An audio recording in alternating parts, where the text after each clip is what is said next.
Okay, so that's the welding process. The next critical part is to wash the flux off. The flux breaks down the oxide layer and it will continue to do so. I've seen many people think, oh, that looks quite good, and just walk away and leave it, and then days later try and wash the panel and make a nice job out of it. It's too late. So it's critical that we clean this off as soon as possible. So we've got some hot water in there, and I've also got a kettle of boiling water.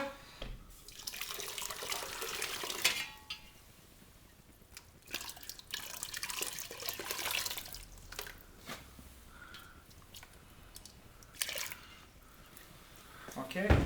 I also favour using like soap-filled scouring pads.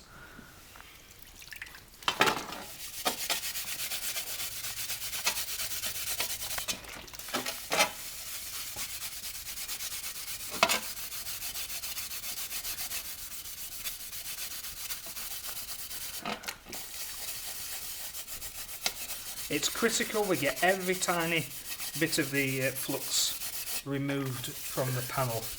If you're thorough and can do that and dry it off, it never poses a problem. If there's ever any repercussions of aluminium, oxyacetylene welding aluminium, it's because they didn't do this process correctly.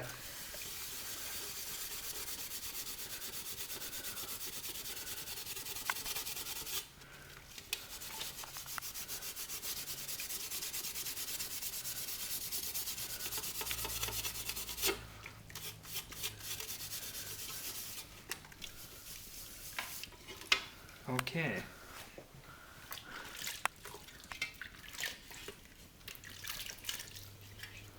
Let's have a look at this now then. So that's the weld, and as we can see, very, very visible weld pool right the way across it.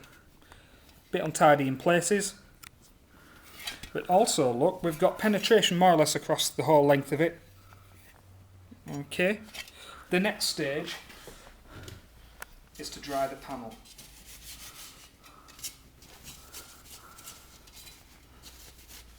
The reason being that some of the flux residue will still be in the water droplets on the panel. So once again, if you left it damp with water droplets on it, walked away from it, a few days later, it'll be evident that it's starting to corrode.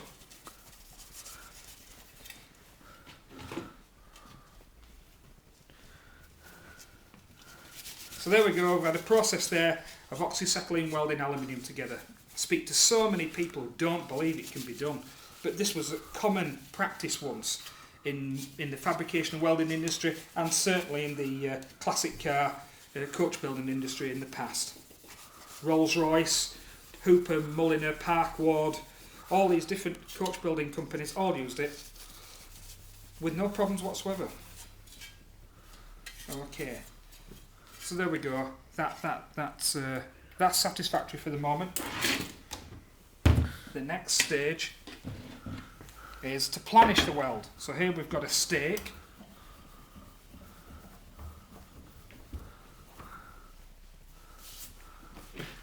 Planishing hammer.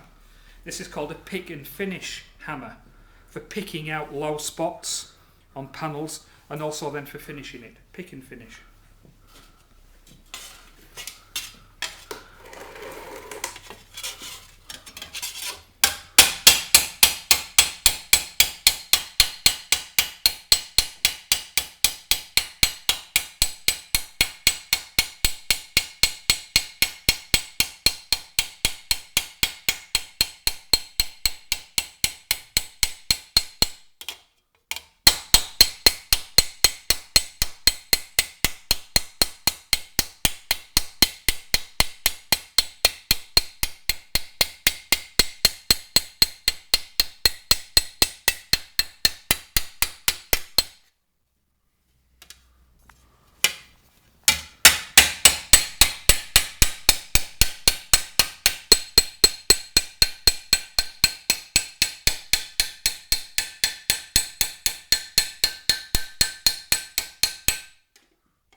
Okay, so we've planished across that, crushed most of the welding.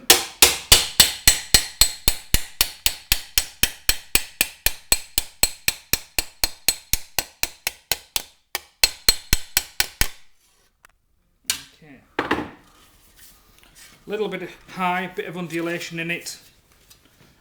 I'll just tap that bit down.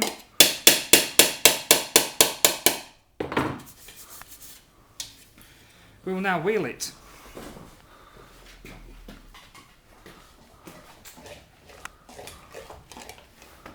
This is to crush the weld down and also to blend the two panels together.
So the planishing by hammer and the wheeling process has now crushed and blended that weld back into the panel.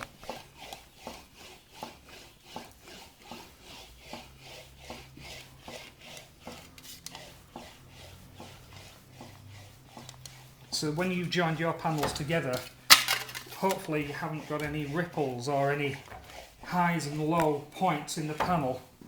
It should be the same curvature across it. Now, what we'd ordinarily do with that is we would body file it, but in this particular case, because we're just demonstrating the welding process, we may just put some metal polish on it. But to get that absolutely perfect, I would then use a body file across it, and it would literally just remove a thin layer of metal, make it very, very uniform. One trick, and it's the same that paint sprayers use, is that when you're feeling across the panel work for any irregularities, is not to look at it. Your eye is detracted that it looks correct, so you don't listen to the information from your hand. So look away and actually just rely on the feel of your hand. Yeah, and by doing that now I can actually feel there's a slight low spot there, which now I look, I can actually see it, but just looking at it I couldn't spot that. So sense of feel, relying on touch, is a very, very important factor. Okay, that's quite good, so it'll do for the moment.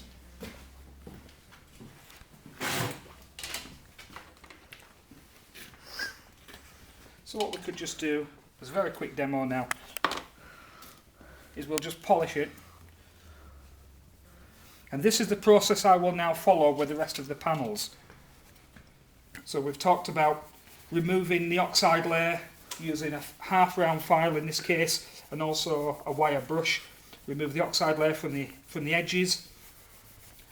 We've used a good quality aluminium welding flux that we made a paste up and painted that onto the edges. I used a number 5 nozzle because that dissipates heat better, it comes up to temperature quickly, not waiting too long.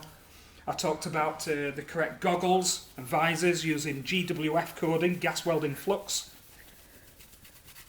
I talked about the importance of cleaning the flux off afterwards. I used boiling water and a bucket of hot water and a soap-filled pad to clean it off.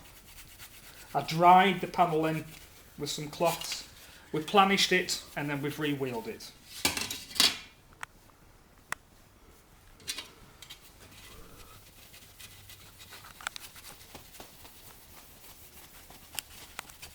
So there we go. Very, very quick demonstration. There is the panel now welded back together. Some of the weld is still visible, some of the planishing marks are visible, but that's all been done very quickly for YouTube video purposes. I will now continue and weld some of the other panels together on this car using this process.